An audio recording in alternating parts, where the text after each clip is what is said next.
Marko je 35-godišnji računovođa iz Splita. Trenutačno radi u Zagrebu, zbog čega prelazi preko 500 km dnevno. Markova neto plaća iznosi 5000 kuna, a mjesečna karta na relaciji Zagreb-Split 5500 kuna. Oni koji znaju matematiku primijetili su da ovdje nešto ne štima. Primijetio je to i Marko. Prije mi to nije bio nikakvi problem, ali onda mi je umrla baba i jebi ga. Nema više od koga posuditi 500 kuna za kartu. Marko je tada pao u depresiju jer su ga financijske okolnosti prisilile da se preseli u Zagreb. Onda je saznao da na kioscima Tiska može poslati paket bilo koje veličine, bilo gdje u Hrvatsku, po najpovoljnijim cijenama. Nije puno razmišljao. Zatražio je XXL kutiju, zapakirao se u nju i poslao se na posao. Moj kolega je isto ovo pokušao napraviti u pošti, ali on nije računao na to da tamo svi paketi idu na vagu. A on je ima jedno 130 kila žive vage. Jedan put se posla i šta je bilo, bankrotira. Računica je bila jednostavna. Marko je shvatio da preko Tiska može putovati na posao puno jeftinije nego busom. Od tada se svako jutro pakira u kartonsku kutiju i ostavlja pred kioskom Tiska. Put traje 6 sati, ali ga zato dostavljač dostavi točno na kiosk ispred radnog mjesta. Put traje malo duže nego autobusom, ali ja imam dogovor sa ovima dostavljačima, pa mi oni ostave ove stare novine. Vijesti jesu malo stare, ali ja ne uzimam novine radi vijesti, nego radi sudoku i križaljki.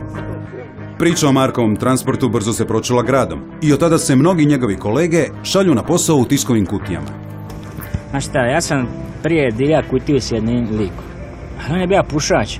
Jedan bi mi zadimio cijelu kutiju. Ovako putujem sam, je mi malo dosadno, ali bar ne smrdim po duvanu. Turističke agencije su prepoznale vrijednost ovog oblika transporta i planiraju ga uvrstiti u turističku ponudu Hrvatske.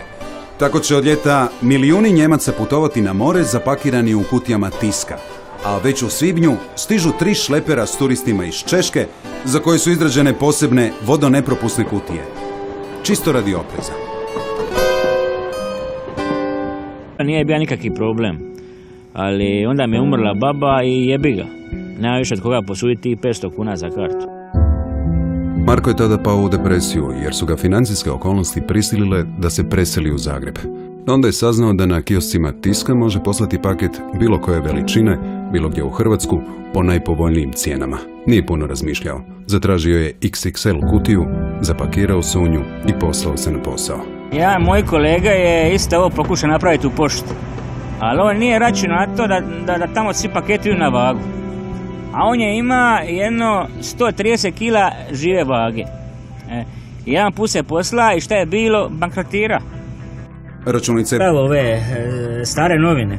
Vijesti jesu malo stare, ali ja ne uzimam novine radi vijesti, nego radi sudoku i križaljki.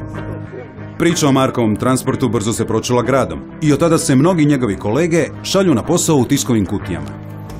Znaš šta, ja sam prije divljao kutiju s jednim likom, ali on je bio pušač.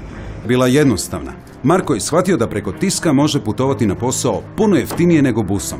Od tada se svako jutro pakira u kartonsku kutiju i ostavlja pred kioskom Tiska. Put traje 6 sati, ali ga zato dostavljač dostavi točno na kiosk ispred radnog mjesta. Put traje malo duže nego autobusom, ali ja imam dogovor sa ovima dostavljačima, pa mi oni ostave. Marko je 35-godišnji računovođa iz Splita. Trenutačno radi u Zagrebu, zbog čega prelazi preko 500 km dnevno. Markova neto plaća iznosi 5000 kuna, a mjesečna karta na relaciji Zagreb-Split 5500 kuna. Oni koji znaju matematiku primijetili su da ovdje nešto ne štima. Primijetio je to i Marko. Prije mi to